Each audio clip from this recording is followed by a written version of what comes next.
রাতের অন্ধকারে ঘরে ঢুকে শ্বাসরোধ করে নাবালিকাকে খুনের অভিযোগ। সোমবার গভীর রাতে ঘটনাটি ঘটে জীবনতলার শক্তিপল্লীতে। ঘটনাস্থলে পুলিশ গিয়ে অস্বাভাবিক মৃত্যুর মামলা রুজু করে তদন্তে নেমেছে। ঘটনা তো ওর মা এসে বলল যে আমি যখন এসেছি তখন দেখলাম আমার মেইন গেট বন্ধ, পাশে একটা গেট থেকে ঢুকে দেখে বাইরের থেকে সিটকানি দেওয়া, ও গেটে তালা থাকে না, ভিতরে ঢুকে দেখে মেয়ে উপরে শুয়ে আছে, ধরে মানে চিপ করে দিলে দেখে ডেট। আমি ক্লাস সভাপতি, আমি এসে দেখলাম যে গলার দিকে প্রচণ্ড দাগ, গলায় শ্বাসরোধ করেছে, নিচে একটা গামছা পরে আছে। এলাকাবাসীর দাবি, বাড়িতে দাদা বোন একসঙ্গে থাকতো, বাবা মারা গেছেন তাই মা বিয়ে করে অন্যত্র থাকেন, সবকিছু চলছিল ঠিকঠাক। আচমকাই ছন্দপতন।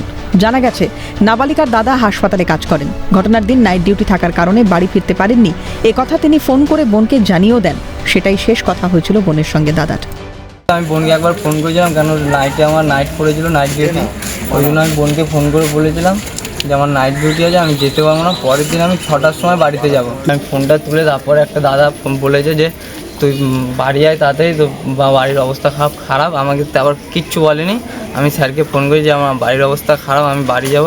তারপর স্যার বললো ঠিক আছে যা, আমাকে পরে ফোন করে জানা। তারপর আমি চলে এসেছি, আমি আর কিছু করিনি ওখানে। কিছু শুনলে এখন কি শুনলে? এখন শুনছি আমার বোনের রাত্রিবেলা কেউ হয়তো ঘরে ঢুকেছে, ঘরে ঢুকে কী আমার জোরজাবস্তি করেছে আমি এখন বলতে পারছি না, আমি বোনকে দেখবো। মঙ্গলবার সকালে নাবালিকার রক্তাক্ত দেহ উদ্ধারের পরেই এলাকায় চাঞ্চল্য ছড়ায়। রাতের অন্ধকারে নাবালিকাকে শ্বাসরোধ করে খুন করা হয়েছে বলেই দাবি স্থানীয়দের। শুধু তাই নয়, তাদের আরও দাবি চেনা পরিচিতদের মধ্যে কেউ খুন করেছে। আমি ঘরে ছিলাম, ওর মা এসে ঘরে এসে দেখছে মেয়ে পড়ে আছে। কিভাবে পড়ে আছে? ওই যে লাশে পড়ে আছে।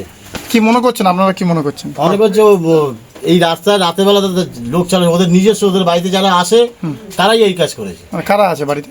ওদের বন্ধু বান্ধব আছে, ওই ছেলের বন্ধু বান্ধব আসে। কি চাইছেন আপনারা? শাস্তি চাইছি, যে করেছে তার শাস্তি চাইছি।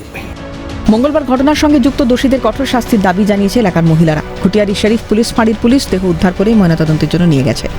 দক্ষিণ 24 পরগনা থেকে হরিপদ মণ্ডলের রিপোর্ট, ক্যালকাটা নিউজ।